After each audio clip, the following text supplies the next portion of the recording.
నమస్తే, welcome to నిఘా news.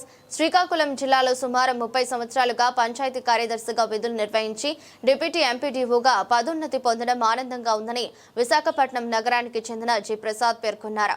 ఆయన పదోన్నతిపై నిఘా న్యూస్ కలిసి మరిన్ని వివరాలను అడిగి తెలుసుకుంది.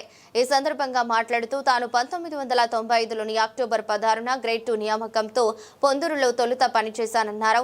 అనంతరం రణస్థలంలో బదిలీ అయిందన్నారు. అప్పటి నుంచి నేటి వరకు ఎంతో ఓపికగా సహనంతో ప్రజలతో మమేకమై పనిచేశానన్నారు. ప్రతి ప్రభుత్వ ఉద్యోగి ఓపికగా పనిచేస్తూ ఉంటేనే కాలం గుర్తిస్తుందని వెల్లడించారు. తన పనితనమే తన పదోన్నతికి కారణమన్నారు.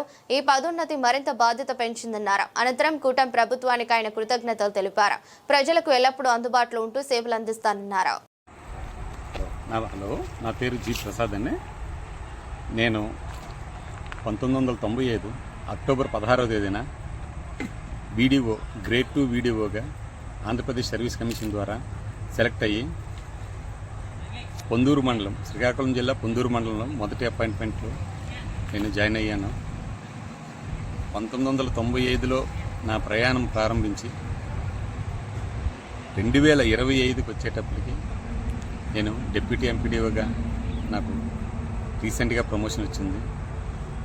30 సంవత్సరాల నా ఉద్యోగ ప్రయాణంలో నాకు ఎంతోమంది సహకరించారు.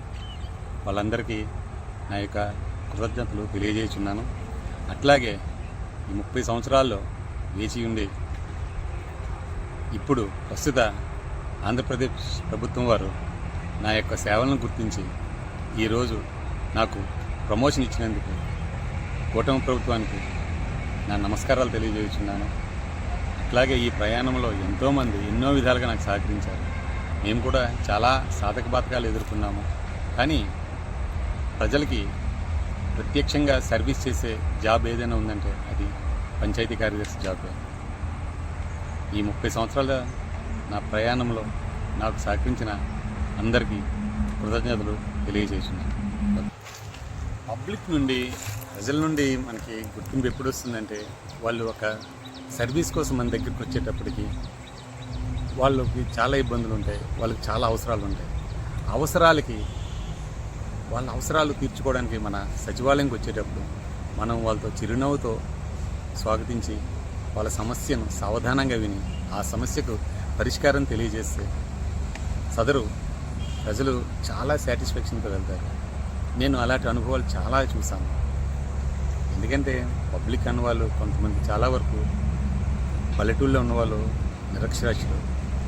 వాళ్ళకి చాలా వరకు మనం రూల్ పొజిషన్ అనేది చెప్పడం కాదు, ఆ రూల్ అనేది సరళతరంగా వాళ్ళకి అర్థమయ్యేటట్టు చెప్పి, అలాగే చిన్న చిన్న మిస్టేక్స్ ఉన్నా సరే మనమే రెక్టిఫై చేసి వాళ్ళకి కావాల్సిన సర్వీస్ అందజేస్తే వాళ్ళ ముఖంలో ఆనందానికి వెలకట్టలేము మేము అలాంటివి పబ్లిక్కి చాలా వరకు చేశామని అనుకుంటున్నాము. ప్రజలకు కావాల్సింది నిస్వార్థమైన సేవ. అది ఈ 30 సంవత్సరాల్లో చేశానని అనుకుంటున్నాను.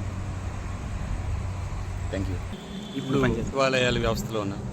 ఇప్పుడు ప్రతి డిపార్ట్మెంట్కి ఒక ఇంజనీరింగ్ అసిస్టెంట్, వెల్ఫేర్ అసిస్టెంట్, ఒక డిజిటల్ అసిస్టెంట్, ఇలాగా 11 డిపార్ట్మెంట్స్ ఉంటాయి. ఆ 11 డిపార్ట్మెంట్స్లో కూడా